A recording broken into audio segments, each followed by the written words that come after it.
Halo semuanya, selamat datang di video terbaru saya. Terima kasih buat teman-teman yang sudah klik video ini. Mohon di-subscribe, mohon di-like, agar saya semakin semangat mengembangkan channel ini. Saya doakan teman-teman semua dalam keadaan sehat dan dilancarkan pekerjaan serta usahanya.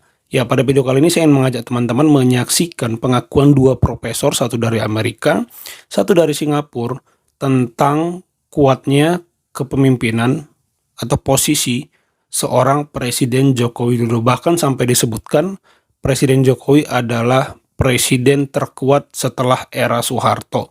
Kalau Soeharto membangun kekuatan kepemimpinannya, posisinya dengan sistem yang otoriter, dengan militer. Tapi Pak Jokowi dari sipil.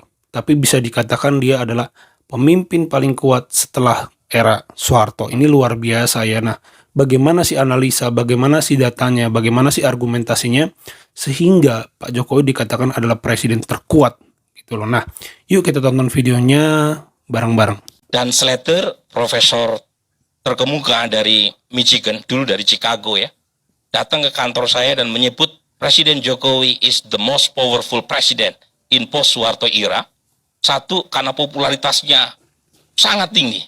Over time, kita punya data sejak 2003, approval rating, dan Pak Jokowi justru lebih tinggi approval ratingnya di periode kedua ketimbang periode pertama.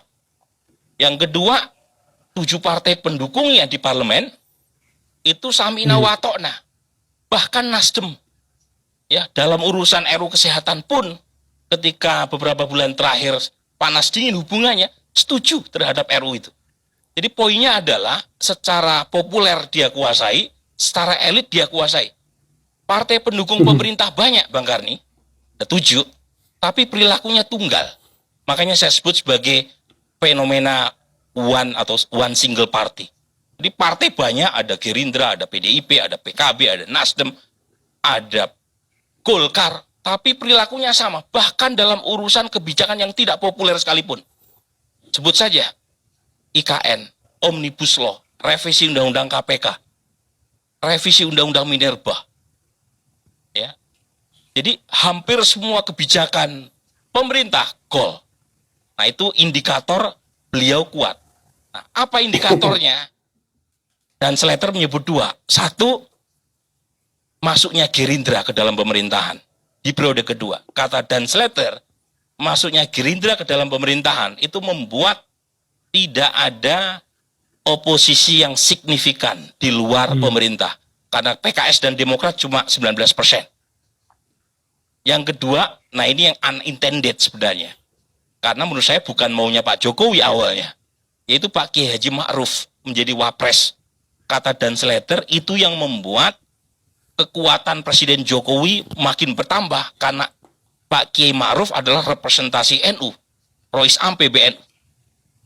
Ormas terbesar bukan hanya se-Indonesia, tapi sedunia. Dan itu membuat politik formal maupun informal, itu semuanya di belakang Presiden Jokowi. Nah, saya sebut unintended karena Pak Kiai Ma'ruf awalnya bukan maunya Presiden Jokowi. Pak Jokowi setahu saya waktu itu punya preferensi kepada Pak Mahfud. Tapi lagi-lagi semesta sedang berpihak kepadanya. Ya, Om Burhanuddin ini bukan orang sembarangan. Ya, dia adalah peneliti senior di dalam dunia politik kita di Indonesia gitu ya. Dan dia mengutip Dan Slater, bukan mengutip sih, tapi sang profesor datang ke kantornya. Ya, tadi seperti disebutkan, kekuatan-kekuatan Pak Jokowi itu ternyata malah meningkat di periode keduanya. Ya, mungkin periode pertama itu bagi saya Pak Jokowi melakukan banyak pembenahan dulu, baik secara aturan, karena Pak Jokowi itu diwarisi dengan aturan-aturan, misalnya aturan investasi yang tidak satu pintu, aturan-aturan yang ngejelimet, birokrasi yang tidak efektif.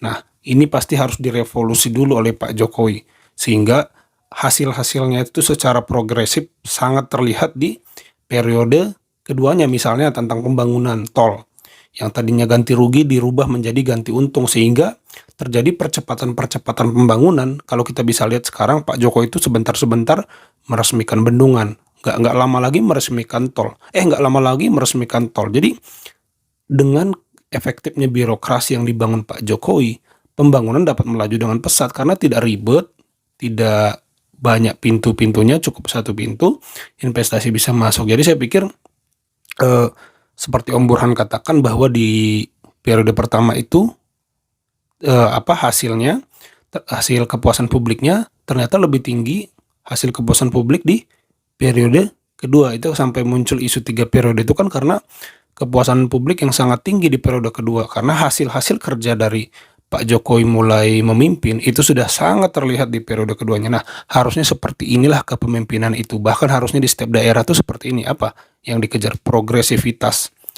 Kita nggak melihat kan sebenarnya banyak di daerah itu ada progresif pembangunan.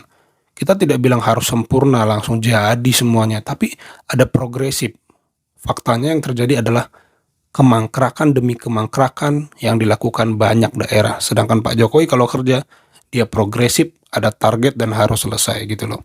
Yuk kita simak video pengakuan dari Profesor Singapura. Seorang profesor dari Singapura bernama Kishore Mahbubani memaparkan tulisan berupa pujian untuk Presiden Joko Widodo. Mahbubani menulis artikel berjudul The Genius of Jokowi dan menceritakan capaian Jokowi selama menjadi Presiden Indonesia. Indonesia can be part of a much larger wave of growth and development in Asia. But for that to happen, Poin penting yang disampaikan peneliti Singapura itu adalah Jokowi mampu menjaga stabilitas politik, bahkan menyatu dengan lawan politiknya. Tulisan Mahbubani dipublikasikan pada 6 Oktober 2021. Bahkan, Mahbubani sampai menyebut tidak dapat disangkal Jokowi adalah pemimpin paling efektif. Ia juga menjabarkan program-program yang dijalankan Jokowi terkait pendidikan, sosial, dan infrastruktur. Indonesia can be part of a much larger wave of growth and development. Di awal tulisannya yang kami kutip dari laman projectsyndicate.org, Kishore Mahbubani menyatakan keberhasilan Presiden Indonesia Joko Widodo layak mendapat pengakuan dan penghargaan yang lebih luas. Jokowi memberikan model pemerintahan yang baik yang dapat dipelajari oleh seluruh dunia. Ia juga menyebut Jokowi memimpin di salah satu dunia yang terkenal paling sulit diperintah di dunia. Ya, saya kagum dengan kalimat tadi ya terakhir. Jokowi kepemimpinannya itu layak dipelajari. Nah, ini saya pikir adalah salah satu warisan dan model kepemimpinan yang sangat fresh yang ditawarkan Pak Jokowi.